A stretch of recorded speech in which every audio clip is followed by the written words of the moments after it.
Pemirsa, warga Oku Timur kehilangan motornya di gereja HKBP Belitang.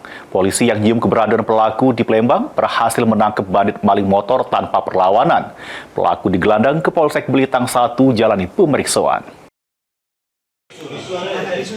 Kalau ada kunci teh di mana? Ini bisa nggak ditutupin, Pak?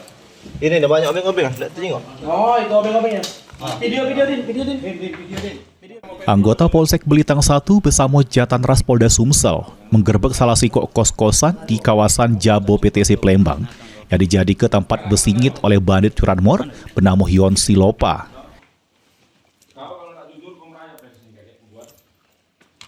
Lanang 32 tahun diamankan sesudah polisi melakukan penyelidikan terkait curanmor di gereja HKBP Belitang. Sebelum motornya hilang, korban nitip ke sepeda motornya di gereja, kemudian pergi ke Martapuro. Pas balik, korban selik motornya sudah tidak ada lagi, sehingga ngelapor pada pihak kepolisian.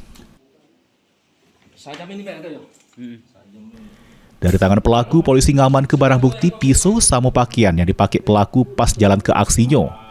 Guna jalani pemeriksaan lebih lanjut, pelaku digelandang ke Mapolsek Belitang 1. Tim Liputan, PAL TV. Ini penangkapan, ini surat